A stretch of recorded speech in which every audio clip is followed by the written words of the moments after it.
Elle avait 87 ans. Assise sur un vieux banc de bois, à l'ombre d'un figuier que le temps avait tordu comme on plie une feuille sous le poids de la mémoire. Elle regardait le soleil se coucher lentement sur le jardin. C'était un de ces fins d'après-midi où le silence a plus de poids que les mots, où l'air devient épais de nostalgie et où le moindre rayon de lumière semble nous parler de choses perdues.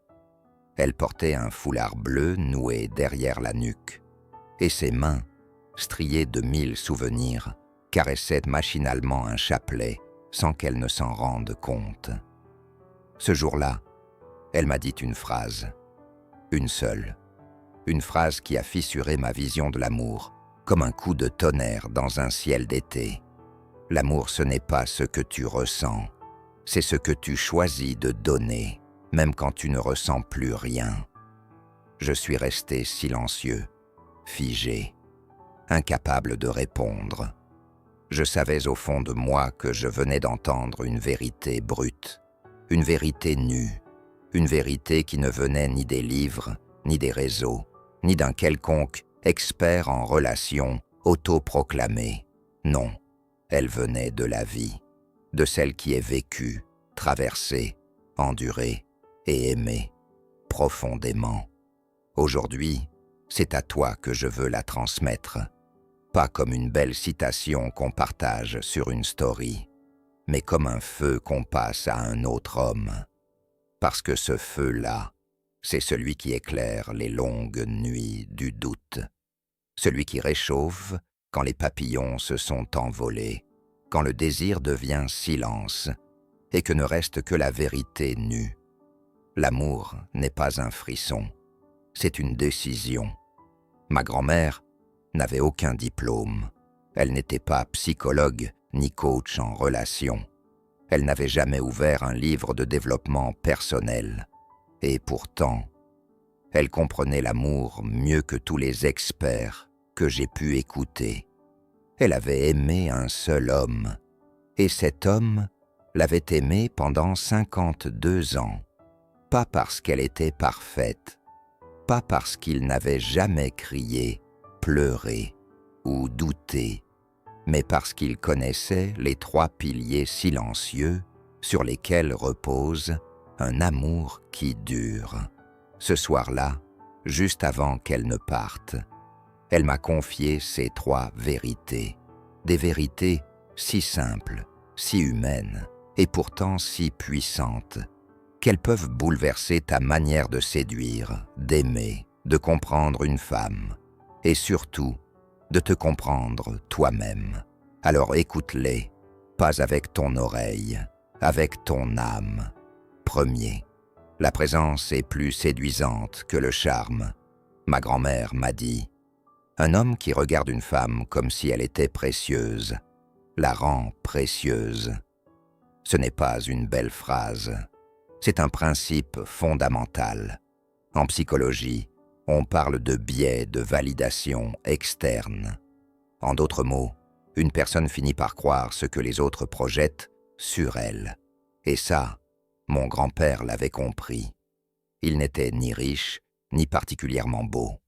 Mais il avait ce regard profond, présent, stable, qui disait « Je te vois, pas je te regarde, pas je te désire, mais je te vois ». Et c'est cela qui a fait fondre ma grand-mère. Il ne cherchait pas à séduire, il ne récitait pas un texte appris, il était là, totalement là, présent. Et cette présence, dans un monde où l'attention se vend au clic, est devenue la forme la plus rare et la plus précieuse de séduction. Tu veux séduire une femme? Sois là. Regarde-la vraiment. Pas pour la juger, ni pour l'évaluer, ni pour la convaincre. Regarde-la avec ton cœur, et tu verras qu'une femme regardée avec sincérité se transforme. Elle se sent vue. Et une femme qui se sent vue s'ouvre, elle s'offre, elle devient elle-même. 2. De l'humilité fait durer la passion. Un jour, ma grand-mère m'a dit cette phrase qui m'a marqué au fer rouge.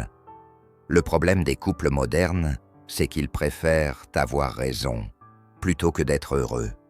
Et elle m'a raconté. Après une grosse dispute, mon grand-père avait pris une feuille de papier et y avait écrit simplement 3 mots. J'ai été con. Pas de longue justification, pas de tentative de retournement de situation, pas de blâme, juste la vérité et une immense dose d'humilité. Ce jour-là, il avait choisi l'amour plutôt que l'ego. Et ça, c'est la définition même de la force masculine, pas celle des muscles, pas celle de l'orgueil, mais celle qui dit « Je suis assez fort pour reconnaître que j'ai eu tort, et je suis assez homme pour m'excuser. » Aujourd'hui, on croit que la passion dure avec des sextos, des surprises, des fantasmes, mais en réalité, elle dure avec de l'humilité, avec cette capacité rare qu'on appelle la flexibilité émotionnelle, le courage de se remettre en question sans perdre sa dignité, la force de se taire quand on pourrait blesser, la sagesse de choisir le lien plutôt que le combat.